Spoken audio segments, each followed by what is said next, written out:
बिहार में नीतीश सरकार विकास के दावे करती है, बजट आकार भी लगातार बढ़ रहा है, लेकिन विकास जिनके कंधों पर होता है, उन अभियंताओं के हजारों पद रिक्त हैं।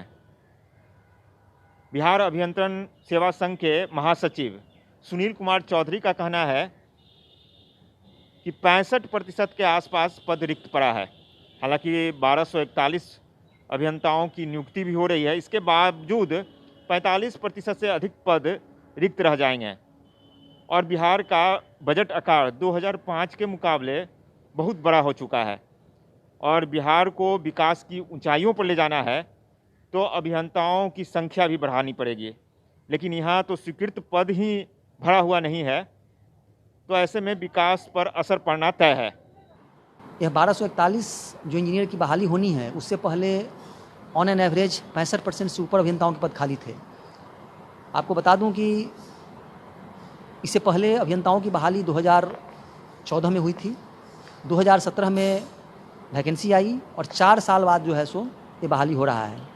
इससे स्पष्ट है कि जो परीक्षा लेने वाली संस्था है बीपीएससी, उस समय पर परीक्षा करवाने में असफल रही है। सरकार इस मामले में असफल रही है कि इस संवैधानिक संस्था जो बीपीएससी है उसके द्वारा प्रतिवर्ष अभियंताओं की नियुक्ति हो। अगर ऐसा होता तो आज इतने बड़ी संख्या में अभियंताओं की कमी नहीं रहती। कितना असर पड़ता है? पहले से अगर आप 2005 से पहले की स्थिति जाएं तो वहाँ पर योजना का आकार बहुत छोटा था, उससे कई गुना अब योजना आकार बढ़ गया है। तो स्वाभाविक तौर पर अभियंताओं की संख्या भी बढ़नी चाहिए। तो अभियंताओं की संख्या बढ़ने की बात तो दूर, जो सीट है वो भी नहीं भरा जा रहा है समय पर, जिसके कारण अभियंताओं पर कार्य का अत्यधिक दबाव है, कार्यबोझ का। और जब अत्यधिक दबाव में और भय के साए में अभियंता काम करेंगे तो कहीं ना कहीं बिहार के विकास पर प्रभाव पड़ेगा और टाइम ओवररन और कॉस्ट ओवररन की समस्या से उबर जाना मुश्किल लगता है। क्या है टोटल स्ट्रेंथ क्या है? और अभी जो 6322 टोटल अभियंताओं का सैंक्शन पोस्ट है सभी विभाग मिला करके, कार्य विभाग मिला करके, जिसमें अभियंता प्रमुख का तो सभी विभाग में पद खाली है। सहायक अभियंता का 70% से ऊपर पद खाली था, अब उसको 1241 भरने के बाद करीब 45% से ऊपर पद खाली रहेंगे। इसी तरह से आपको करीब 45% से लेकर के 100% तक सहायक अभियंता से अभियंता प्रमुख तक का पद खाली है। अब आप समझ सकते हैं कि अभियंता प्रमुख किसी विभाग के टेक्निकल विंग के हेड होते हैं, अगर उसी का सभी पद खाली है तो आप बिहार को विकास की ऊंचाई पर पहुंचाने की कल्पना कैसे कर सकते हैं?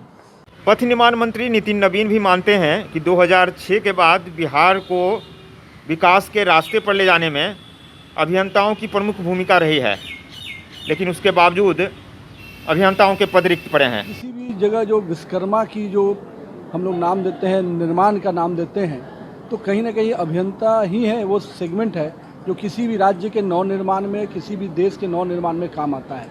और इतिहास गवाह है कि जितने अभियंताओं ने जो राज्य और देश के विकास में काम किया है, वहीं पर राज्य और देश सफल हुए हैं। तो मेरा मानना है कि बिहार के भी 2006 के बाद का जो बिहार बना, उसमें अभियंताओं की भूमिका बड़ी रही है। और आज उन्हीं के मेहनत और परिश्रम के बल पर बिहार में जो आप गुणात्मक विकास देख रहे हैं, चाहे वो किसी भी विभाग हो, जल संसाधनों के, पथ निर्माण, अभियंताओं का एक पूरी तरह से बैकबोन के रूप में काम किया है।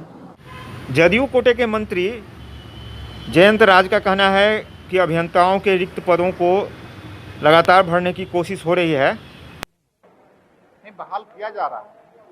अभी कुछ इंजीनियर हम लोगों को मिले भी हैं, लगभग 250 एसडीओ रैंक के अधिकारी हम लोगों को मिले हैं और वो एक सप्ताह के अंदर हम लोगों के पास आ जाएगा और लगभग 9 से 10 हज़ार बहाली हम लोग बहुत जल्द करने हैं।